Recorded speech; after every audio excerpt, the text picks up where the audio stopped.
Comments made on the following paid commercial program are an expression of opinion only and should not be construed in any matter whatsoever as recommendations to buy or sell any financial instrument at any time. Welcome to the Money and Wealth Show. On this week's program, tax tips with David Ingram, money commercials, and our special guest, David Skarica.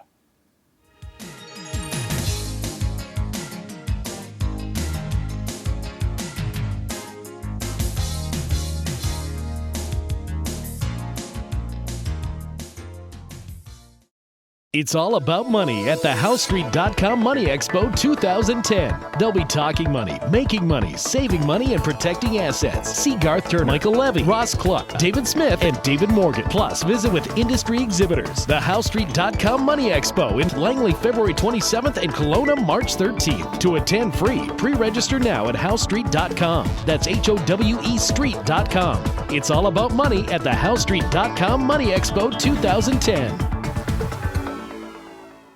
Welcome to the Money and Wealth Show. I'm Sterling Fox, and our special guest this week is David Skarica from AddictedToProfits.net. Welcome, David. Good to see you. It's great to be here. It's good to have you with us. David, I should point out, is a Canadian from Ontario who has relocated to the Bahamas, and that's where the website and all your activities take place, right? Yeah. Well, I have it's a little eccentric what I have going on. My business is actually an Irish business, and I live in the Bahamas, and my bank account's in Europe, so I'm international man, let's put it that way. International man of money and mystery. Good to have you with us. And I want to draw on your international expertise to talk about a lot of things today, David, not the least of which is currency.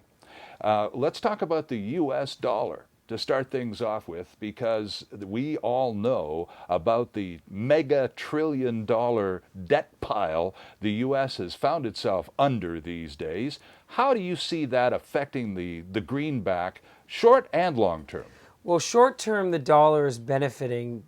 It's not really rallying. It's benefiting from this weakness in the euro. Like we're seeing, the problems in the pigs, as they call them. Portugal. It is pain, I guess. Mm-hmm. Portugal, Italy, Greece, and Spain. Right. Because Ireland's, they give you one, it's spelled with two I's. And these countries have huge debt and deficit problems. But actually, the interesting thing is, if you look at it on just a number scale, the U.S. is just as bad. Like, for example, everyone's talking about Greece having, 10% of GDP or 11% deficit and 120% of GDP debt. Well, the U.S. right now is at about 11% of GDP in their deficit, 83% on their debt, and if you include the states, they're over 100% of GDP of their debt. So really, it's not that much different. And the kind of irony of all this is, why is it rallying? Because, people are worried Greece can't get a bailout, and basically Greece can't print their own money to, buy their own debt, and, they have to actually cut spending and that sort of thing. So the U.S. can print money and buy their own debt and be fiscally irresponsible. And it's kind of this perverse situation right now where the dollar is rallying because they have the ability to do that, and people are worried because Greece and some of the other pigs don't have the ability to do that. Now, I think this is a short-term phenomenon. I'm not a doom and gloomer on the European Union. I think this is obviously showing some of the weaknesses of it, but I think at some point, you'll get some kind of minor bailout for Greece, and you'll see a rally in the euro and a short term a decline in the dollar. So short term, we could go a little lower in the euro and higher in the dollar, but longer term, I think we'll go lower. And as Deutsche Bank recently said, I think what's going on in the pigs and in Greece is actually setting the stage of what's going to happen in the States in 2 or 3 years, like that being like a debt crisis. Well, yeah, already the States is caught between a rock and a hard place. They've got this incredible debt load, and yet they are now rededicating themselves to job creation. Yeah. Now, how do you square that circle? No, I think at some point you have to see. I think the problem we have right now is politicians can only look 4 years out. So if you look at what happens in Singapore, when Singapore had the financial crisis happen 2 years ago, their actual leader and president, he told them, look, we're in a global financial crisis. We're a global financial center. We're going to be hit. So you have to tighten your belt. You have to save your money. People are going to lose their jobs, but, we'll get through this sort of thing. Well, in the U.S., they don't tell them that. They try to, Clash for Clunkers to try to get people to spend. And, which was a hugely successful program. yeah. In the short term, that was Right. a hugely successful program. And of course, the first time, tax credit for home buyers, that was successful too, and kind of propping up the housing market in the short term. So the U.S. is just promoting consumption, and the government now is spending to replace the fact that consumers are reining in. So, but at some point, I think you have to eat it. You have to say, look, we can't spend our way out of this. We can't keep increasing the debt. We're just going to have to face the fact that we're going to have a tough 3 to 5 years, and we'll have to cleanse the system and get around it. But of course, politicians don't want to say that to the people, and that's a major problem. People always talk about jobs, but they don't realize what job creation does, or how it's created. Well, and a lot of people say government really ought not to be in the business of even trying to create jobs in the first place. No, it should set the environment where people can create jobs. Like people like Bill Gates and Steve Jobs are the people who create jobs, right? Not governments. Now, we're talking about the U.S. dollar. Let's bring it home to the Great White North, where you've returned for a few days. How about the loonie versus the greenback and international currencies? I think this is when we see that a lot of this dollar rally is just euro weakness. That the euro has gone from about $1.51 to $1.35. So it's gone down over 10% as we speak. Where the Canadian dollars peaked around 97 cents. Okay.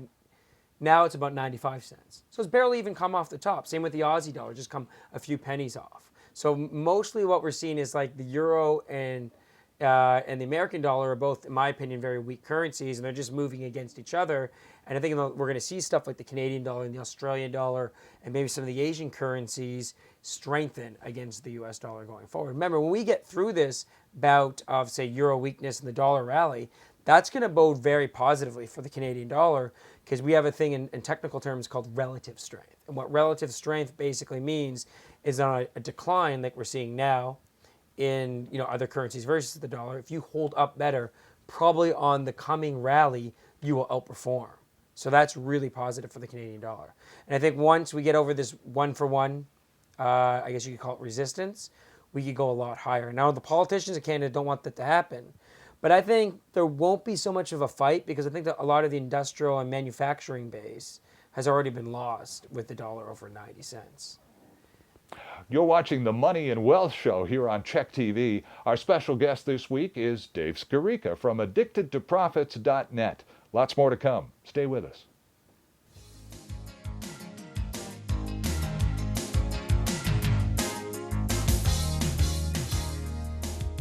Good afternoon. My name is Larry Ray. I'm the president and CEO of American Manganese, Inc., a company that's operating a manganese discovery at Artillery Peak, Arizona. Currently, we have a resource of about 11 billion pounds of manganese, which currently trades at $1.30 a pound. We have a 43101 economic evaluation that shows it to have very robust returns, with the potential of being the lowest cost producer in the world at 45 cents a pound. Our plans are to push this project further by drilling 191 drill holes in the next 6 months, entailing some 62,000 feet or 15 to 16,000 meters of drilling. American Manganese, Inc. currently trades under the ticker symbol AMY, or AMY, on the TSX Venture Exchange. If you'd like more information on us, visit us at our site, americanmanganese-inc.com, or give us a call at 604-531-9639.